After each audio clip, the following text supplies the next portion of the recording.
नमस्कार बच्चों, गायत्री विद्या मंदिर के यूट्यूब चैनल में आप सबका स्वागत है। आपकी कक्षा 12 की अनिवार्य हिंदी की क्लास में हम पढ़ रहे हैं अमृतलाल नागर जी का उपन्यास मानस का हंस। गोस्वामी तुलसीदास जी के जीवन पर आधारित उपन्यास। अब तक हमने पढ़ा कि इसके पिछले वीडियो में हमने पढ़ा कि गोस्वामी तुलसीदास जी से टोडर, राजा भगत, कैलाश कवि और मठ के सभी शिष्य सब मिलकर के आग्रह करते हैं कि रत्नावली जी को वे अपने पास रखें, गृहस्थ जीवन जीते हुए ईश्वर भक्ति करें। और कहीं ना कहीं तुलसीदास जी भी अपने मन में ऐसा ही विचार लाते हैं। उनकी सबकी बातें सुनकर के बड़े संतुष्ट भी होते हैं और स्वयं भी ऐसा सोचते हैं कि यदि रत्नावली को पास में रख कर के वे ईश्वर की भक्ति करेंगे तो ये सुगम होगा, यानी कि यदि रत्नावली को पास में रख कर यदि मैं अपना ध्यान साधूंगा तो ये आसान रहेगा, क्योंकि उन्हें भी लगता है कि काम विकार कभी न कभी उन्हें सता ही जाता है। इससे तो अच्छा है कि मेरा ये विकार धर्म सम्मत होकर शांत रहे, यानी कि गृहस्थ जीवन जीते हुए वह ईश्वर भक्ति करे तो भी श्रेष्ठ है। इस प्रकार वे सोचते हैं। किंतु नाथू नाई के आने से और उनके द्वारा ये बताने से कि संसार के लोग किस प्रकार से बातें कर रहे हैं कि दुनिया वाले बड़े अजीब होते हैं महाराज, कलयुग में सबका मन काला हो गया है, किस प्रकार वे तुलसीदास जी और रत्नावली पर टिप्पणियाँ करते हैं कि क्या कहते हैं कि 4 दिन की चांदनी फिर अंधेरा पाक है, यानी कि अब ये भी तपस्या छोड़कर भोग विलास में लीन हो जाएंगे। किंतु तुलसीदास जी उसकी बात को बीच में ही रोक करके और इस प्रसंग को समाप्त करने के लिए कहते हैं। और फिर जो नाथू है नाई, वो चुपचाप अपने काम में लग जाता है। किंतु तुलसीदास जी के मनोलोक में अंधड़ उठने लगते हैं, यानी कि उनके मन में बहुत सारे विचार उत्पन्न होते हैं। कभी उन्हें स्वयं पर क्रोध आता है तो कभी रत्नावली पर और कभी राजा भगत पर उन्हें क्रोध आता है कि उनकी शांति भंग करने के लिए वे रत्नावली जी को यहाँ क्यों लेकर आए। आइए अब हम पढ़ते हैं इससे आगे। हजामत बनती रही, सिर और गालों पर उस तरह चलता रहा, बार बार पानी नींजा जाता रहा, पर तुलसीदास का मन इन सब बाहरी क्रियाओं से अलिप्त होकर, अलिप्त यानी अप्रभावित होकर, अपनी करुणा से आप ही विगलित होने लगा। अंडरलाइन करें आप, बहुत सुंदर प्रश्न बनता है यहाँ। तुलसीदास का मन इन सब बाहरी क्रियाओं से अलिप्त होकर अपनी करुणा से आप ही विगलित होने लगा। कथन का आशय स्पष्ट करें। तो देखें, तुलसीदास जी की हजामत बन रही है, उनके चेहरे पर पानी लगाया जा रहा है, सिर और गालों पर उस तरह चल रहा है, किंतु तुलसीदास जी का ध्यान इस ओर बिल्कुल भी नहीं है। वे नाथू नाई और टोडर, राजा भगत और शिष्य आदि सभी की कही गई बात पर चिंतन कर रहे हैं और उनका मन कभी भगवान श्री राम की ओर अग्रसर होता है, कभी रत्नावली की ओर आकर्षित होता है, कभी संसार की बातों से, संसार की टिप्पणियों से दुखी भी होता है। अपनी करुणा से आप ही विगलित होने लगा, यानी कि उनके जीवन की जो पीड़ा है उससे उनका मन स्वयं पिघलने लगा। बाहरी क्रियाओं से बिल्कुल वे क्या थे, अप्रभावित थे। बाहरी क्रियाएं क्या हो रही थी, उनकी हजामत बन रही थी, सिर और गालों पर उस तरह चल रहा था, बार बार उनके सिर पर, चेहरे पर पानी लगाया जा रहा था। किंतु तुलसीदास जी इन सब बातों से क्या थे, अप्रभावित थे, अलिप्त थे। इन सब बातों के प्रति उनका कोई ध्यान नहीं था। वे तो अपने हृदय की करुणा, अपने हृदय की पीड़ा से उनका मन पिघल रहा था, अपने हृदय की पीड़ा में लीन थे, अपने स्वयं के वैचारिक दुख में वे लीन थे और उनका मन अपनी करुणा और पीड़ा से पिघलने लगा था। अब देखिए आगे पढ़ते हैं हम। मन जब अपनी विकलता को सह न पाया, विकलता यानी दुख, पीड़ा, बेचैनी, व्याकुलता सह न पाया, तो अपनी आदत के अनुसार, क्या आदत थी देखिए तुलसीदास जी की, अपनी आदत के अनुसार राम जी के चरणों में शांति पाने के लिए दौड़ पड़ा। देखो कौन दौड़ पड़ा, तुलसीदास जी का मन की बात हो रही है। तुलसीदास जी की तो हजामत बन रही है। ऐसा नहीं कि वो नाई हजामत बना रहा है और तुलसीदास जी वहाँ से उठ करके भागे हैं और भगवान श्री राम के चरणों में जा गिरे हैं, ऐसा नहीं। देखें तुलसीदास जी का मन, वैसे जैसा कि हमेशा होता है, जब जब तुलसीदास जी का मन व्याकुल होता है, दुखी होता है, भगवान श्री राम के प्रति लीन हो जाते हैं, उनका स्मरण करने लग जाते हैं, उनके चरणों में स्वयं को समर्पित कर देते हैं। तो आज भी ऐसा ही है। तुलसीदास जी बहुत अधिक दुखी है, व्याकुल है, बेचैन है, क्रोध भी उन्हें आ रहा है, स्वयं पर भी आ रहा है, रत्नावली जी पर भी आ रहा है और राजा भगत पर भी आ रहा है। अब मन जब अपनी विकलता को सह न पाया, यानी अपनी व्याकुलता बेचैनी को जब वो सहन नहीं कर पाया, तो आदत के अनुसार राम जी के चरणों में शांति पाने के लिए दौड़ पड़ा, यानी कि उनका मन भगवान श्री राम के चरणों में लीन हो गया। हे दीन बंधु सुख सिंधु कृपा कर कारुणिक रघुराई। भगवान श्री राम के चरणों में जाकर के तुलसी का मन भगवान से निवेदन करता है, हे दीन बंधु सुख के समुद्र कृपा कर कारुणिक रघुराई। हे दयालु भगवान श्री राम कृपा करिए मेरे ऊपर। सुनिए नाथ, अंडरलाइन करें, मेरा मन त्रिविध ताप से जल रहा है। मेरा मन त्रिविध ताप से जल रहा है। तो यहाँ देखिए, कथन के आधार पर तुलसीदास की मनोस्थिति का वर्णन कीजिए। बहुत सुंदर प्रश्न बन रहा है। मेरा मन त्रिविध ताप से जल रहा है, यहाँ तक अंडरलाइन करें और इसके आगे लिखें, कथन के आधार पर तुलसीदास जी की मनोस्थिति का वर्णन कीजिए।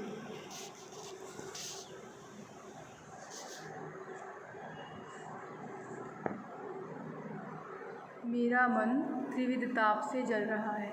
तो इसके आगे आप लिखें, कथन के आधार पर तुलसीदास जी की मनोस्थिति का वर्णन कीजिए। अब देखो क्या मनोस्थिति हो रही है उनकी, तुलसीदास जी की। उनका मन त्रिविध ताप बोले तो हम पढ़ के आए हैं, कहाँ पढ़ के आए हैं? ठेले पर हिमालय। बिल्कुल ऐसा तो नहीं है ना कि आप आगे आगे पढ़ते जा रहे हैं और पीछे पीछे भूलते जा रहे हैं, ऐसा नहीं होना चाहिए। मैं उम्मीद करती हूँ कि बिल्कुल त्रिविध ताप शब्द जो आपने पढ़ा था वो आपको याद होगा। धर्मवीर भारती जी का जो यात्रा वृत्तांत पढ़ा था हमने, ठेले पर हिमालय, जहाँ त्रिविध ताप का जिक्र किया था। बिल्कुल, तो आपको पता है त्रिविध ताप यानी 3 प्रकार के ताप, दैहिक, दैविक और भौतिक। तो कवि क्या कहते, तुलसीदास जी क्या कहते हैं कि मेरा मन त्रिविध ताप से जल रहा है, यानी कि तीनों प्रकार के ताप से मेरा मन जल रहा है, कष्ट पा रहा है, वह बौरा गया है। कैसे? देखो, कभी योगाभ्यास करता है तो कभी वह षट भोग विलास में फंस जाता है, वह कभी कठोर और कभी दयावान बन जाता है। कभी कठोर कैसे बनता है? रत्नावली जी के प्रति, स्वयं के प्रति उन्हें यहाँ रखने के लिए अनुमति नहीं देता। कभी उन्हें दया भी आ जाती है कि शायद भगवान राम जी भी मुझे इसीलिए दर्शन नहीं दे रहे क्योंकि मैं रत्नावली जी के प्रति निष्ठुरता बरत रहा हूँ, ऐसा उनको लगता है।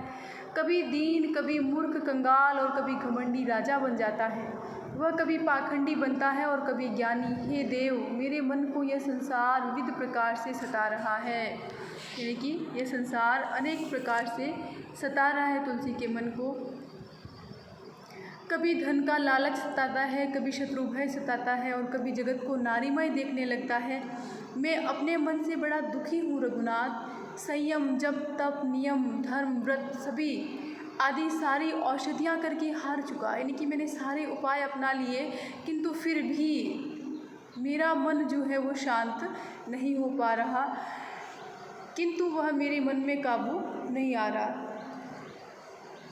यानी कि वह मन मेरे काबू में नहीं आ रहा। कृपा करके उसे निरोगी बनाइए। निरोगी यानी कि त्रिविध ताप से मुक्त कीजिए, सांसारिक मोह आकर्षण से मुक्त कीजिए, अपने चरणों की अटल भक्ति देकर उसे शांत कीजिए।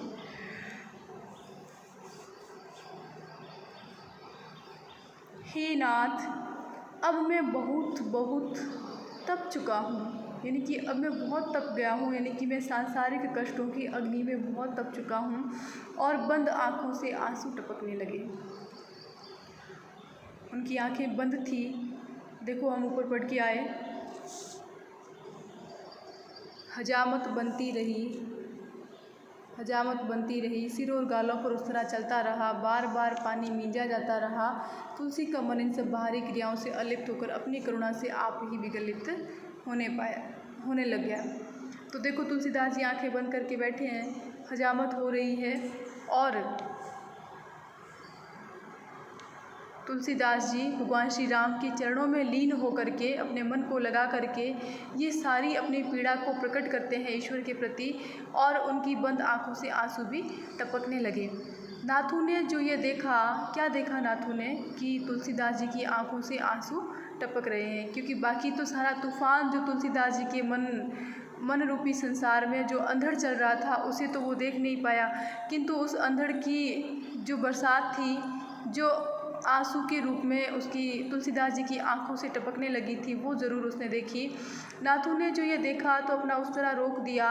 उसके उस्तरे और हाथ का स्पर्श हटते ही तुलसीदास बाहरी होश में आ गए। बाहरी होश में आ गए यानी कि भीतर से तो वो होश में ही थे, सब कुछ अपने जीवन के दुख दर्द के विषय में सोच रहे थे। ईश्वर के प्रति वे ईश्वर से ऐसी विनती कर रहे थे कि वे उन्हें उनके चरणों की अटल भक्ति में लेकर के उन्हें सांसारिक माया मोह के आकर्षण से मुक्त करे।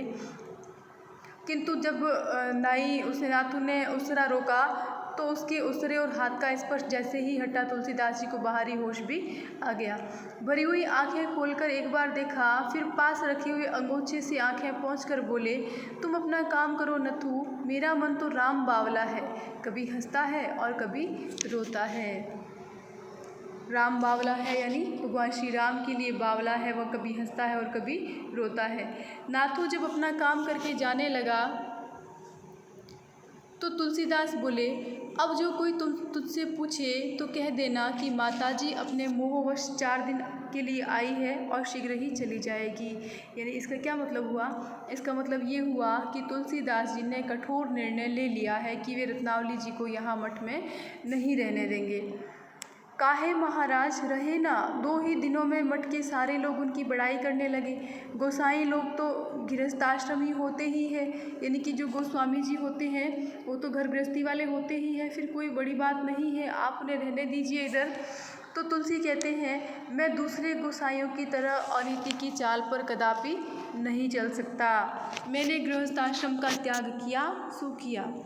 उनके चेहरे पर हट भरी अहंता दमक पड़ी, यानी कि एक दर्प, एक गर्व, एक अहंकार चमकने लगा उनके चेहरे पर, जो हट से भरा यानी हट से प्रेरित था, जिद से प्रेरित था। यानी कि उन्होंने हट पूर्वक निर्णय ले लिया था कि वे रत्नावली जी को इधर नहीं रहने देंगे। थोड़ी देर के बाद ही उन्होंने नौकर को बुलाकर रत्नावली जी को कहलवाया कि वे शीघ्र राजापुर लौट जाएं। रत्नावली ने उसी दास के द्वारा कहलवाया कि वे उनसे मिलना चाहती है। एक बार तुलसी का जी हुआ कि मना कर दें, फिर कहते कहते थम गए और कहा, भेज दो, कोठरी का पर्दा गिरा दो और उनके बैठने के लिए बाहर आसन भी बिछा दो। फिर देखो रत्नावली जी आई, अपने और पतिदेव के बीच में टंगे हुए पर्दे को देखा, सिर झुका खड़ी हो गई। पल भर बाद हल्के से खकारा, धीमे स्वर में कहा, खकारा यानी गला साफ किया और धीमे स्वर में कहा, जय सिया राम। तो फिर तुलसीदास जी भी प्रत्युत्तर में जय सिया राम बोलते हुए कहते हैं, बाहर आसन बिछा होगा, बिराजो। फिर देखो रत्नावली क्या कहती है, पंडित गंगाराम जी के घर पर आपके द्वारा रचित रामचरितमानस का पारायण किया। पारायण यानी पाठ किया, अध्ययन किया। मैंने उसे वाल्मीकि जी की कृति से श्रेष्ठ भक्ति प्रदायक ग्रंथ पाया। वाल्मीकि जी का क्या, कौन सी रचना थी? भगवान श्री राम के जीवन चरित को लेकर के रामायण। तो रत्नावली ने रामचरितमानस भी पढ़ी है और रामायण भी पढ़ी है। तो जब दोनों को पढ़ा तो उन्होंने क्या पाया कि वाल्मीकि जी की कृति से भी श्रेष्ठ भक्ति प्रदान करने वाला ग्रंथ कौन सा? रामचरितमानस, जो तुलसीदास जी के द्वारा रचित है। रत्नावली जी उसके विषय में बताती है तुलसीदास जी को। तुलसी को सुनकर संतोष हुआ, बोले, आदि कवि के परम पावन ग्रंथ से उसकी तुलना न करो देवी। देखो यहाँ भी प्रश्न बन सकता है 2 नंबर का, आदि कवि के परम पावन ग्रंथ से उसकी तुलना न करो देवी। कथन किसका, किससे तथा किस विषय के प्रति है? तो देखें, कथन तुलसीदास जी का है, रत्नावली के प्रति है और वाल्मीकि जी कृत रामायण के विषय में बात हो रही है। जब रत्नावली रामचरितमानस को रामायण से बेहतरीन ग्रंथ बताती है, तब तुलसीदास जी कहते हैं कि आदि कवि का जो परम पावन ग्रंथ है उससे तो उसकी तुलना भी नहीं हो सकती। फिर देखो रत्नावली कहती है रामचरितमानस की एक प्रति, तो तुलसीदास यानी कि वो एक प्रति मांगना चाहती है उसकी। तो तुलसी कहते हैं शीघ्र ही तुम्हारे पास पहुंच जाएगी, टोडर प्रतिलिपियाँ कराने की व्यवस्था कर रहे हैं। रत्नावली की आंखें बरस पड़ी। कुछ देर रुककर तुलसी गोसाई ने पूछा, गई? रुदन कंपित स्वर में रत्ना बोली, जा रही हूँ। रुदन कंपित स्वर, रुदन कंपित यानी कि रोने से जो स्वर काँपता है, यानी कि वो रो रही है रत्नावली और उसकी आवाज़ में कंपन उत्पन्न हो रहा है और रोते हुए ही बोलती है जा रही हूँ। तो तुलसी कहते हैं रो रही हो रत्ना, तो रत्नावली कहती है संतोष के आंसू है, अब न बहाओ देवी, नहीं तो मेरे मन का धैर्य और संतोष बंट जाएगा। सेवक का अंडरलाइन करना आप यहाँ, सेवक का धर्म कठिन होता है कहकर गोसाई जी ने एक गहरी सांस ढील दी। तो देखिए प्रश्न लिखें आप, सेवक का धर्म कठिन होता है कथन के आधार पर तुलसीदास के व्यक्तित्व और समकालीन सामाजिक परिदृश्य का चित्रण कीजिए। तो देखें सेवक का धर्म कठिन होता है, उसे स्वामी के अतिरिक्त और किसी से अनुराग नहीं होता। किसको? सेवक को अपने स्वामी के अतिरिक्त और किसी से प्रेम नहीं होता उसे। और तुलसी स्वयं राम का सेवक मानते हैं स्वयं को, इसीलिए मन को राम की भक्ति में लीन रखना चाहते थे। तो सेवक को संसार से विरक्त होना पड़ता है और तुलसी ने भी राम की सेवा के लिए सब सारे सांसारिक भोगों का त्याग कर दिया। राम के अतिरिक्त उन्हें कुछ भी अच्छा नहीं लगता था। उनके हृदय में रत्नावली के त्याग का दुख भी था, लेकिन वह समाज की आस्था को चोट भी नहीं पहुंचा सकते थे। तो तुलसीदास जी के समय भारतीय समाज में स्त्री और पुरुष, स्त्री का स्थान पुरुष की दया पर निर्भर था और वह वैराग्य धारण करके नारी को जीवन भर तड़पते रहने को विवश कर सकता था। पुरुष उस समय मठ के अधिपति, महंत, गोस्वामी गृहस्थ जीवन बिताते हुए भी पूज्य माने जाते थे। नैतिकता का इतना पतन हो चुका था कि उसे उठाए रखने के लिए तुलसी जैसे संतों का सहयोग अनिवार्य हो गया था। और नाथू नाई की बातें तुलसी के समय की भारतीय समाज की सोच पर प्रकाश डालती है कि कैसी मानसिकता रही है उस समय के समाज की। तो इस प्रकार सेवक का जो धर्म होता है अपने स्वामी के प्रति प्रेम और अनुराग से भरा होने के बाद सांसारिकता का परित्याग करके ऐसा कठोर मार्ग अपनाना उसे पड़ता है। अब देखें फिर रत्नावली कहती है जाती हूँ एक भिक्षा और मांग लूँ। तो तुलसीदास कहते हैं मांगो, मेरी मृत्यु से पहले एक बार मुझे अपना श्रीमुख दिखलाने की कृपा करें। क्या कहती है रत्नावली कि मेरी मृत्यु से पहले एक बार अपना श्रीमुख दिखलाने की कृपा करें। तो देखो तुलसीदास जी क्या कहते हैं, वचन देता हूँ आऊँगा। देखो यहाँ भी प्रश्न बनता है और ये प्रश्न माध्यमिक शिक्षा बोर्ड 2019 के पेपर में आ चुका है कि मेरी मृत्यु से पहले मुझे एक बार अपना श्रीमुख दिखलाने की कृपा करें, ऐसा किसने और क्यों कहा। तो ये कथन गोस्वामी तुलसीदास जी की पत्नी रत्नावली का है। तुलसीदास रत्नावली को मठ में नहीं रखना चाहते थे, अतः रत्नावली को राजापुर जाना था। तो विदा के समय रत्नावली ने तुलसीदास जी से अनुरोध किया था कि वह उसकी मृत्यु से पहले उसे दर्शन अवश्य दें। तो रत्नावली एक आदर्श पत्नी थी और वह चाहती थी कि मृत्यु के पूर्व उसके पति उसके सामने हो, जिससे वो शांतिपूर्वक इस संसार को विदा कह सके। तो इसी के साथ हमारा ये मानस का हंस उपन्यास का जो अंश था वो समाप्त होता है। तो आइए बात करते हैं अब हम प्रश्नों की।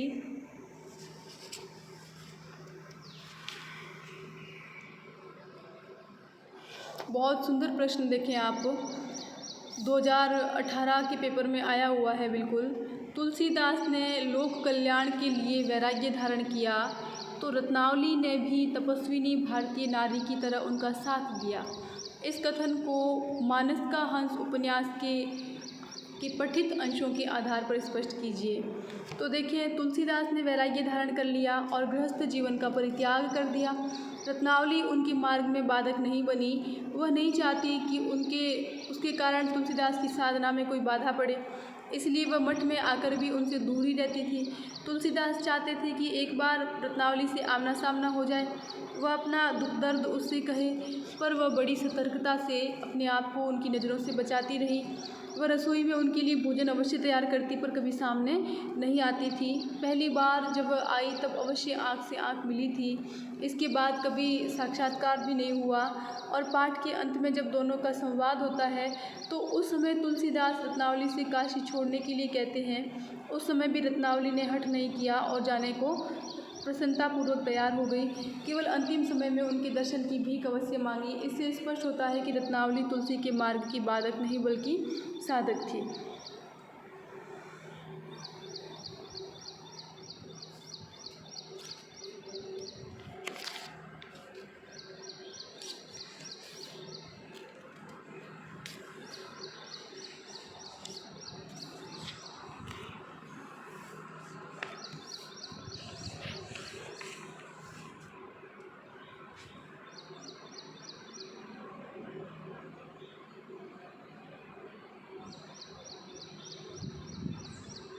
देखो, पाठ्य पुस्तक में जो प्रश्न है, रत्नावली का चरित्र आदर्श भारतीय नारी का प्रतिबिंब है।